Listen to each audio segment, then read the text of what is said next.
Liga 33! Começando agora o 33, esse podcast que tem trailers inéditos de segunda a sexta e o episódio completo aos sábados, com exatos 30 minutos. São 3 pessoas falando sobre assuntos interessantes que vão deixar você com aquela pulguinha atrás da orelha. Eu sou o Gabriel Carvalho e tô aqui mais uma vez com meu amigo e parceiro Júlio Camacho. Fala, Júlio. Olá, Gabriel. É um prazer grande estar aqui com você de novo e vamos direto ao assunto, né? Hoje a gente tem muita coisa para falar, então eu já queria apresentar de cara o nosso convidado, Dr. Rizieri Gomes. Dr. Rizieri, por favor, apresente-se. Poxa, bom, obrigado pelo convite, pessoal. É um prazer estar aqui com vocês. Então, meu nome é Rizieri, eu sou médico especializado em cardiologia, mas trabalho também na área de gestão, atuo dentro de hospitais e serviços de média e alta complexidade há mais de 20 anos.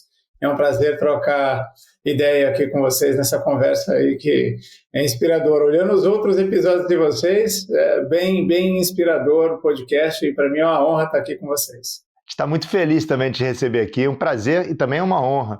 Eu queria te pedir para você falar rapidamente, você mora aqui nos Estados Unidos, né? É para você explicar rapidamente o que diferencia você do que você fazia no Brasil do que você está fazendo aqui, né? Quer dizer, qual que é a sua lógica, qual é o seu caminho? A gente está nesse processo migratório e hoje, assim, a gente busca a residência permanente. Então, o que acontece com a visão? O mercado brasileiro, ele tem uma limitação de, como é que eu diria? Percepção do valor para um serviço nos Estados Unidos, a gente, em qualquer segmento, seja no cara que corta a grama na tua casa, no cara que instala o ar-condicionado, no serviço de saúde, ele é um valor agregado porque a coisa é barata, a pessoa é valorizada. No Brasil, o Brasil dá muito mais valor para coisas, né? Você é capaz de gastar 100 mil reais, 200 mil reais para fazer uma piscina, mas reclama de pagar um salário mínimo para alguém limpar a tua piscina. Então, é mais ou menos isso. Então, um dos motivadores de a gente fazer esse processo de mudança é o processo de valorização profissional.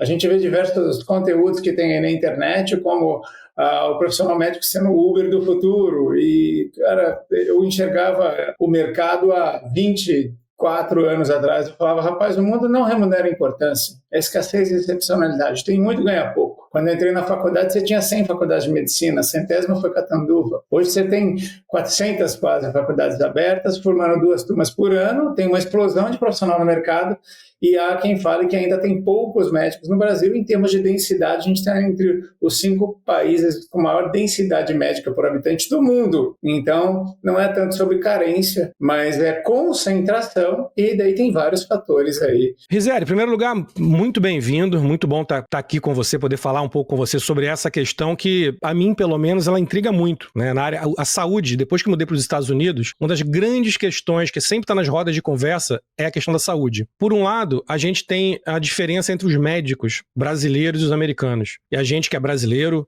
sabe muito bem a qualidade do médico brasileiro. Não só tecnicamente, mas a atenção que dá, a conversa. Nos Estados Unidos a gente mal conversa com o médico, né? A gente vai falar com uma nurse practitioner que vai rapidinho, que vai tirar suas medidas, vai ver seu batimento, vai ver sua pressão, e depois o médico aparece 2 minutos, mal fala contigo, nem encosta a mão em você e já sai. Então isso é uma coisa que todo brasileiro sente falta, que é o carinho, a atenção, é poder conversar com o médico. Por outro lado, a saúde nos Estados Unidos é algo extremamente comercial. Ele gira, tem equipamento, a gente tem estrutura. Por outro lado também, muitas vezes a gente tem medo do que está sendo, do que realmente a gente tem que fazer, o que a gente tem que tomar, que remédio a gente tem que tomar, se aquilo é puramente algo comercial ou se aquilo é realmente necessário. Então eu queria entender com você como você enxerga essa diferença nos sistemas de saúde entre a saúde como negócio, mas também, por outro lado, a saúde como negócio na parte ruim, na boa e na ruim. Como você enxerga isso? Então, assim, é um binômio. Essa é uma pergunta super interessante, porque é um grande binômio. Não adianta eu pegar uma pessoa com cultura brasileira e inserir dentro de uma formação com cultura americana. O americano enxerga a medicina como um serviço, então ele vai lá, contrata aquele serviço que ele recebe e vai embora para casa dele. O brasileiro, ele quer um relacionamento com o profissional. Então, por um lado, é falta, porque há 3 anos atrás eu fui no Congresso americano e a gente estava falando de medicina 1.0, que é o médico de família, do relacionamento, que é o que a gente tem no Brasil. Isso num Congresso americano, tentando resgatar, porque onde se trata tanto com uma medicina... Hoje, assim, se você convidar um vizinho para a tua casa, ele cair na tua casa, ele pode te processar. Então, isso é a regra da brincadeira. Então, hoje, a formação médica, ela chega aqui para poder dar o final ali, o toque final, até porque o nurse practitioner ele tem funcionalidades que no Brasil uma enfermeira não tem, né? Então ele aplica, faz procedimentos, ele tem uma série de coisas e competências e qualificações para fazer outras coisas que dentro da formação brasileira a gente tem mais uma formação tática estratégica na área de enfermagem, né? Hoje as enfermeiras elas têm um peso muito importante na assistência, mas elas ganharam uma notoriedade gigantesca na área de gestão e processo. Eu lembro até hoje uma frase do Drauzio Varela, que quem mantém a qualidade de atendimento de um hospital é a enfermagem. O médico ele vai lá, passa, vai embora, quem fica lidando com você o tempo todo quando está dentro do ambiente hospitalar é a enfermagem. Então, a gente vê vários hospitais trabalhando hoje com eficiência e custo, enquanto a gente vê outros também focando na parte de humanização. Qual é o grande desafio? O lado positivo de você ter isso dentro dos Estados Unidos é você ter investimentos em inovação tecnológica. O Brasil demora muito mais, porém você visa um serviço que sem nenhuma demagogia e tem lucro, tem objetivo em ganhar dinheiro. No Brasil, a gente vem de uma situação onde se você foca muito em lucro, você começa a ser criticado pelo ponto de vista social. Porque o Brasil, por mais que todo mundo critique, tá? Acho que isso é importante a gente ter essa consideração, por mais que todos critiquem, o SUS é o único país que tem um SUS.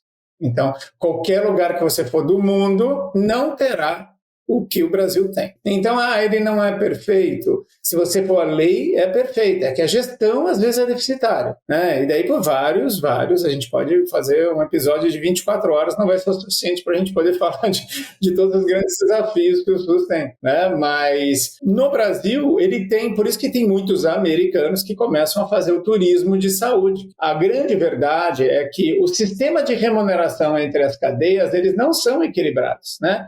Porque, por exemplo, no Brasil, para uma operadora de saúde se dar bem financeiramente, ela tem que gastar pouco. Logo, ela limita o número de procedimento do hospital e do médico. Lá dentro do hospital, para ele se dar bem, ele tem que fazer muito procedimento. Logo, ele acaba dando prejuízo para a operadora de saúde. Então, você vê que o sistema de premiação ele não está alinhado. Não existe um conjunto de indicadores de sucesso para isso. Daí veio o padrão da diária global, dos pacotes com previsibilidade, aonde eu começo a compartilhar responsabilidade sobre gestão. Só que, ao mesmo tempo, quem vai pagando tudo com isso é o usuário do sistema. Onde você vai reduzir custo na qualidade do material e no valor que você paga para o profissional, que é o PJ, que é o médico, e que é fisioterapeutas e outras classes que são PJ dentro das instituições. Então, chega uma hora que, inevitavelmente, quem vai pagar a conta é o próprio contratante do serviço, que é o usuário do plano de saúde, e que, por vezes, ele acaba buscando mais barato por conta de gestão de custo, porque não é fácil você pagar isso hoje. E, por outro lado, você tem uma cultura do tipo, você vai no médico hoje, ele pede 60 exames de sangue para você, daqui 45 dias você vai no outro que pede mais 30, e como você não é corresponsável com aquele custo, você deixa a sinistralidade do convênio aumentar, achando que um dia, como eu estou pagando, eu também vou fazer o uso. Só que no final a conta volta para você, porque você divide a sinistralidade com todo mundo. Então a utilização responsável, o questionamento, e daí vai também o papel do médico. Cara, por que você está pedindo tanto exame em menos de 30 dias? Qual é o objetivo disso? Sabe? Então, cara, o dinheiro ele muda de mão. Então aqui você não consegue comprar remédio sem passar no médico, né? Nos Estados Unidos você não consegue. E todo mundo já sabe disso. Então, o custo ele é alto, porém a prevenção e o atendimento secundário é mais efetivo porque a operadora tem intenção em fazer você usar a média e baixa complexidade e não a alta complexidade. Já no Brasil, a média e baixa complexidade ela é um pouco ineficaz, você acaba buscando alta complexidade para resolver a dor de cabeça. Se estou morrendo de dor de cabeça há uma semana, eu vou lá no pronto-socorro para ver o que eu tenho. Tipo, você está usando uma estrutura de alta complexidade para resolver um problema de baixa complexidade, porque ela, às vezes, não é devidamente estruturada, não é devidamente condicionada para receber aquelas pessoas. Eu não tenho, às vezes, um setor secundário uma malha secundária muito efetiva, que são as especialidades, né? Você tem o atendimento primário, daí você tem o atendimento de especialidades, que é o secundário, e daí depois você vem ali na alta complexidade, que são os pronto-socorros, UTIs, hospitais que têm uma complexidade maior. Então é o grande desafio, sabe? De a gente tentar entender como a gente consegue criar um modelo híbrido, um modelo que atenda pessoas para poder fazer investimentos, sabendo que, estou entrando nesse hospital aqui, sei que é particular, logo estou assumindo a conta que eu vou pagar. Risieri, você falou uma coisa ali atrás e me gerou uma dúvida nova. Eu nunca tinha pensado sobre isso.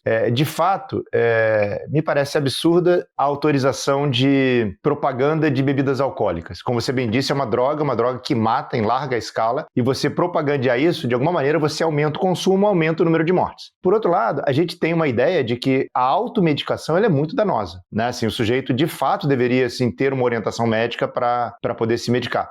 E, sem dúvida alguma, né? Se o sujeito chega na farmácia e compra sem a receita, o problema não está na lei, está no cumprimento da lei. Isso é uma outra história que não tem a ver com medicina, né? Tem a ver com justiça. Mas, voltando, qual que seria o sentido, por exemplo, da autorização de drogas que a gente chama de drogas médicas, por exemplo, de propaganda de drogas médicas, entende? Visto que o estímulo é exatamente que a pessoa não compre por impulso, não compre por esse pseudo-saber, e sim por um saber especializado. Ótima pergunta. Assim, o que acontece? Se você assistir uma propaganda aqui, você tem o Crestor, que é a rosuvastatina, que tem propaganda na televisão. A gente tem o Wegovy, a gente tem o Mounjaro fazendo propaganda. Em nenhum momento ele fala para você comprar teu remédio agora. Ele fala para você conversar com o teu médico. Ou seja, quantas pessoas no Brasil hoje assistem a TV aberta? 70% da população continua assistindo TV aberta, pessoas que não têm muito grau de consciência. A partir do momento que eu levo uma informação sobre um problema como uma possível solução, ele fala assim, caramba, será que eu tenho esse problema? Que é a boa e velha pirâmide de Maslow lá do marketing. Quantas pessoas estão buscando a solução? É uma partícula muito pequena, mas tem um monte de pessoas que nem sabem que tem o problema. Mas quando eu começo a colocar a propaganda falando sobre o problema, desperta a curiosidade de você saber se você tem um problema.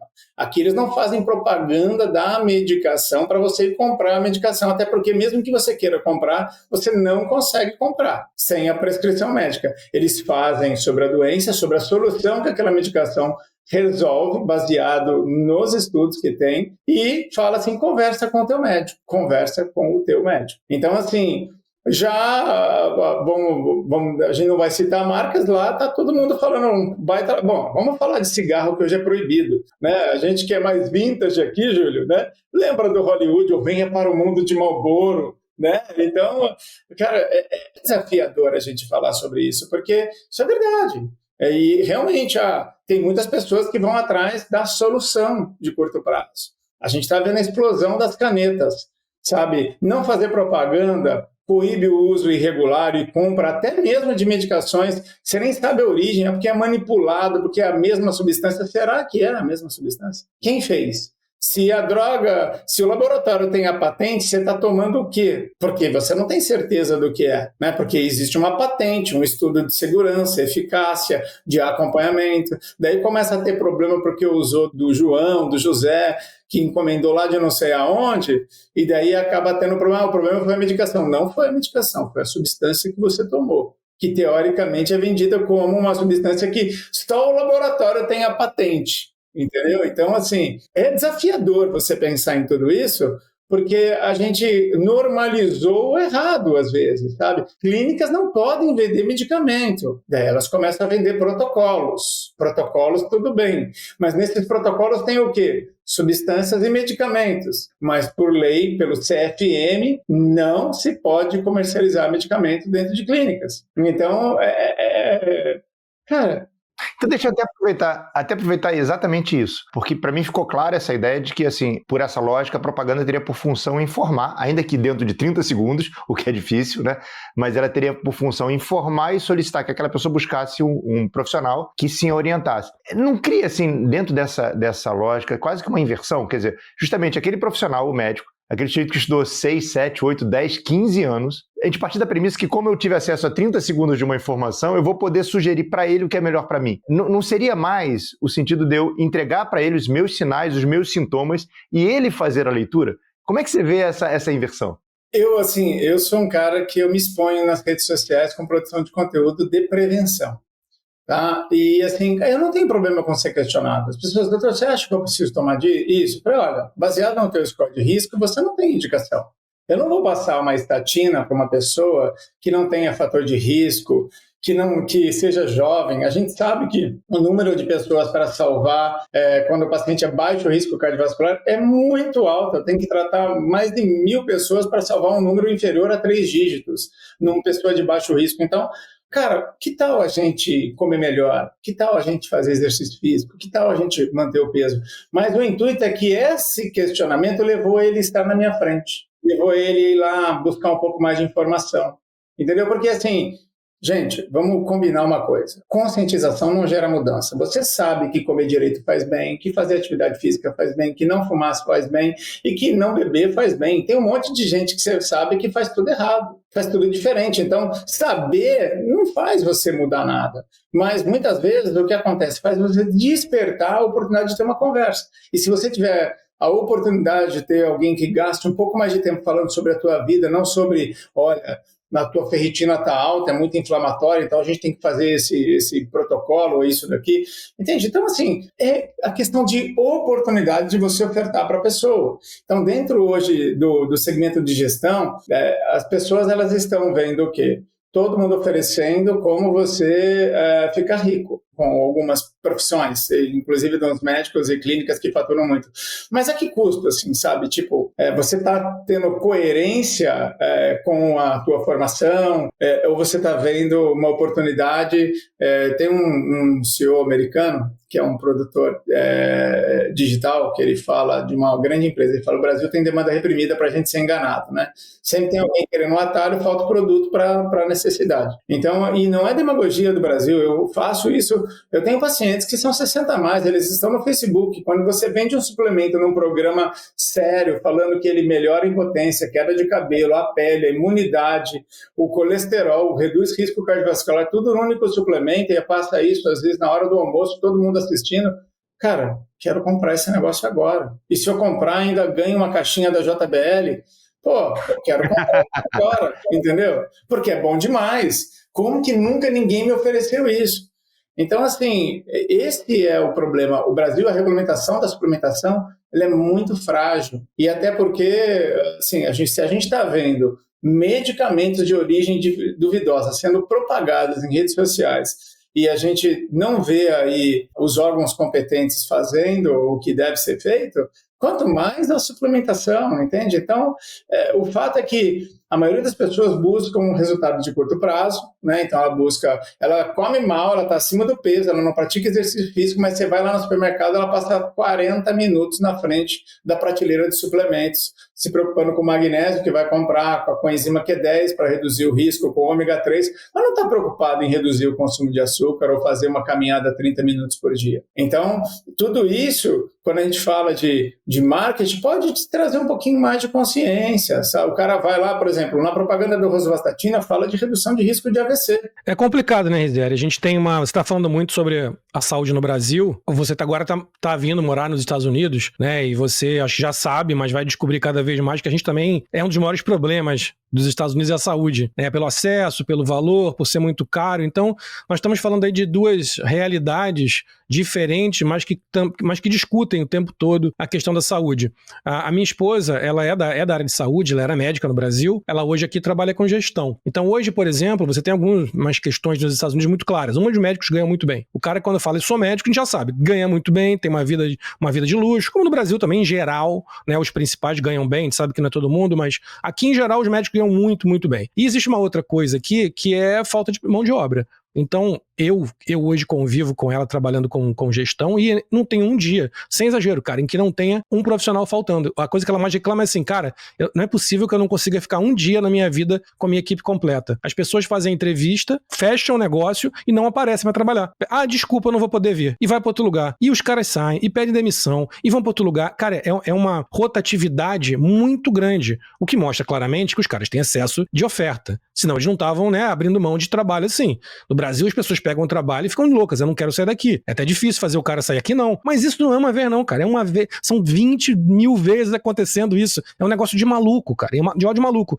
Então, assim, vendo essas duas realidades, né, que são realidades que, por questões diferentes, se mostram diferentes, o que você consegue enxergar que o Brasil pode trazer pra cá como benefício, por exemplo? Estamos falando de brasileiros, né? Como é que um brasileiro pode vir para os Estados Unidos, um médico ou uma pessoa que trabalha na área de saúde, que vai abrir uma clínica e pode trazer o que é bom do Brasil e de que maneira também as coisas que tem aqui nos Estados Unidos podem ser levadas para o Brasil para que o sistema de saúde brasileiro também cresça? Hoje, principalmente na área de operadoras de saúde e essa criação de públicos específicos, gerenciáveis, para mitigar risco, por exemplo, eu pego um plano de saúde que atende pessoas entre 40 e 50 anos. Cara, você vai pagar mais barato, vai pagar muito mais barato, porque você não vai ter o cara de 60. Um exemplo de sucesso no início, na criação, foi a Prevent Senior. Só pegava pessoas acima de 49 anos, mas ela optou por fazer gestão dos pacientes problemas para uma operadora de saúde, são os pacientes mais velhos. Agora, você imagina criar um plano de saúde para pessoas entre 20 e 30 anos, você que é pai e tem um filho de 20 e 30 anos,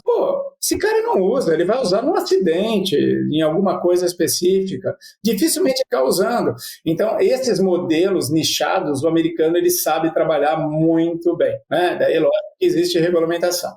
Com relação ao brasileiro trazer para cá, cara, é questão de experiência do cliente, sabe? Assim, experiência do cliente E a gente, cara, no Brasil, a gente faz muito mais gestão de eficiência em termos de custo e desperdício.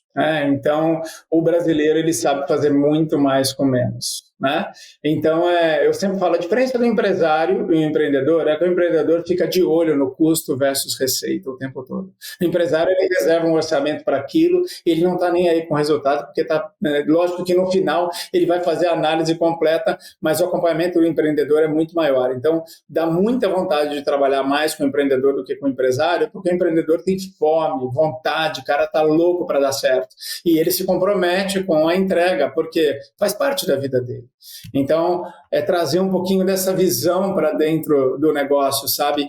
Agora, uma coisa que você falou, por que está faltando mão de obra nos Estados Unidos? Porque é caro a formação médica e um outro profissional, você faz finanças, em 4 anos você está faturando X, em 2 anos de experiência você está faturando praticamente a mesma coisa que um primary care. Só que você não tem o custo da formação do primary care, não tem o risco da ocupação do primary care, você não tem que ficar abrindo mão da tua vida por 2 anos dentro de um hospital, um internalista que nem louco para poder sair, entendeu? Então, assim, o serviço é valorizado aqui. Então, a gente teve capa no ano passado aí, de revistas demonstrando que os novos milionários americanos são profissionais, são os contractors, profissionais de ar-condicionado e encanadores. Por quê? São super bem remunerados. Só que o custo da formação, ou dedicação em tempo para essa formação é muito menor. Então, acaba fazendo com que as pessoas desistam de fazer um ingresso em faculdades como essa, como cursos de medicina, cursos de saúde. Né? Então,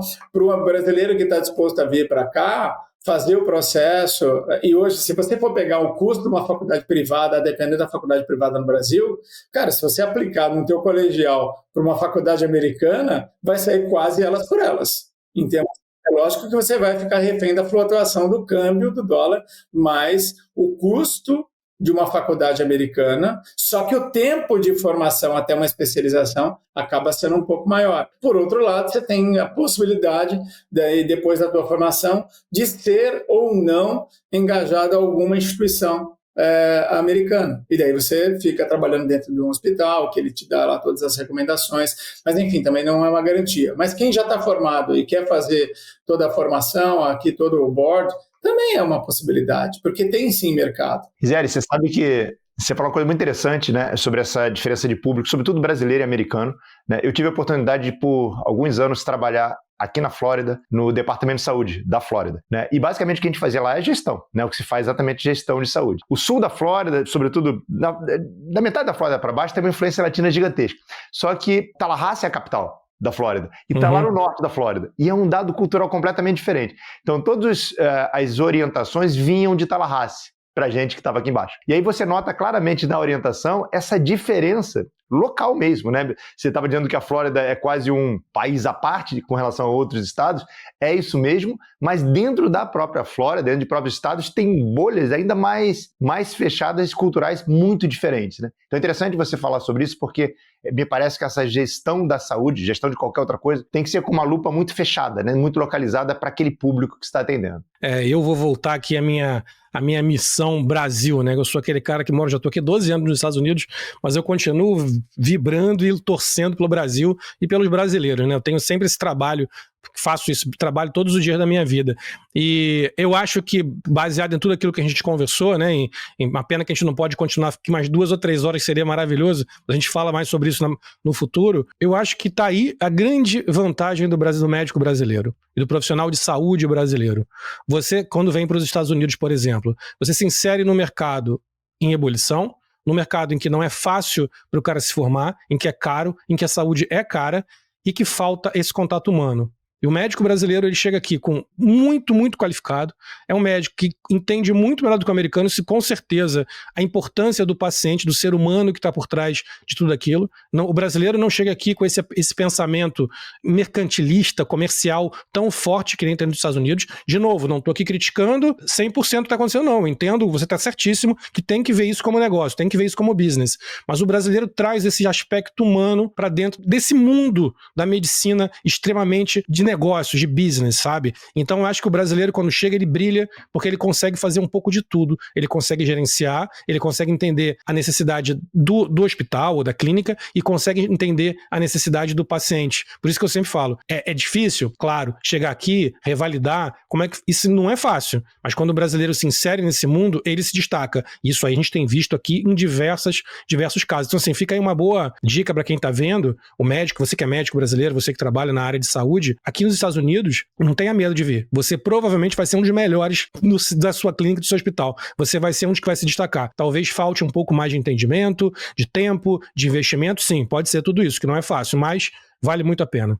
Eu sempre falo assim, Gabriel, só puxando a complementação, cara, você ser agradável com outra pessoa, isso é obrigação, cara. Não é diferencial competitivo. Você fez uma ciência para lidar com vidas. E, cara, não faz o menor sentido você tratar alguém mal. Então, é simples assim, né? Então, cara, é obrigação. É como tomar banho. Cara, toma banho todo dia. Deixa de tomar um dia para você ver o que vai acontecer. Então, lidar com gente é tratar como você gostaria de receber, cara. Isso muda o mundo em qualquer aspecto da tua vida, em qualquer serviço. Você pode não ser da área da saúde, mas se você oferecer aquilo que você gostaria de receber, cara, teu cliente vai ficar impactado, entende? Então, todo mundo bem. Tem que ser obrigação. Tratar todo mundo bem é algo não negociável. Muito bom. Excelente. Muito bom. É isso aí, né, Júlio? Grande programa mais uma vez, né, Júlio? Eu fico aqui, é bom esses programas assim que a gente fica às vezes mais ouvindo do que falando, porque é tanta coisa que a gente tá aprendendo, que é bom ouvir alguém que sabe falar, se expressar também. Rizieri, muito obrigado. Deixa o Júlio se despedir primeiro, depois eu faço as minhas despedidas. Mas antes de qualquer coisa, assim, mais uma vez, um prazer te conhecer mais uma vez e vamos nos falando. Poxa, obrigado, Júlio, é um prazer já. Eu aprendo todos os dias, né? São provocações assim que batem na nossa alma aqui, porque enfim, a vida é um eterno aprendizado, né? Pela dinâmica da vida não existe nada certo, existe um mundo em movimento, a gente tem que se adaptar para atender necessidade e demanda. É isso aí. Rizieri, muito obrigado mesmo, foi uma conversa muito esclarecedora, foi muito interessante, tenho certeza que a famosa pulguinha atrás da orelha vai ficar, muita gente vai pensar muito sobre isso. É interessante, é um debate, esse debate da saúde como negócio no Brasil, nos Estados Unidos, enfim, muito importante, né, por vários sentidos. Talvez seja, eu acho que com certeza é onde o limiar entre o que é negócio e o que é humano mais se conflita, sabe? É o mais difícil encontrar o ponto certo. Então foi um papo muito bom, que eu acho que, claro, a gente já tem muitas questões ainda, mas que eu acho que as pessoas podem começar a pensar e refletir um pouco mais, tá? Então, muito obrigado, de verdade, por estar aqui com a gente. Foi um prazer ter você aqui. Obrigado, Júlio Camacho, mais um grande programa. Fico muito feliz de termos sempre grandes programas atrás de grandes, depois de grandes programas. Muito obrigado a você que está em casa, você que está aqui acompanhando a gente todas as semanas no 33. Não se esqueça que a partir de um tempo aí, os trailers de segunda a sexta são inéditos, é material que não está no programa de sábado e que aos sábados a gente tem um programa completo com 30 minutos para você ouvir, se divertir, se distrair e aprender, ficar sempre com aquela pulguinha atrás da orelha. Então não se esquece, inscreve aqui no canal, pega esse vídeo e manda para todo mundo, que tem muita informação interessante, não só para quem trabalha na área de saúde, mas quem quer apenas entender como é que o mundo funciona. É muito importante, todo mundo aqui é afetado de alguma maneira pela saúde, né? É ou não é? Então, assim, compartilha com as pessoas, curte muito, e é isso aí. Semana que vem estamos aqui novamente com mais um 33, então vem comigo e diga 33.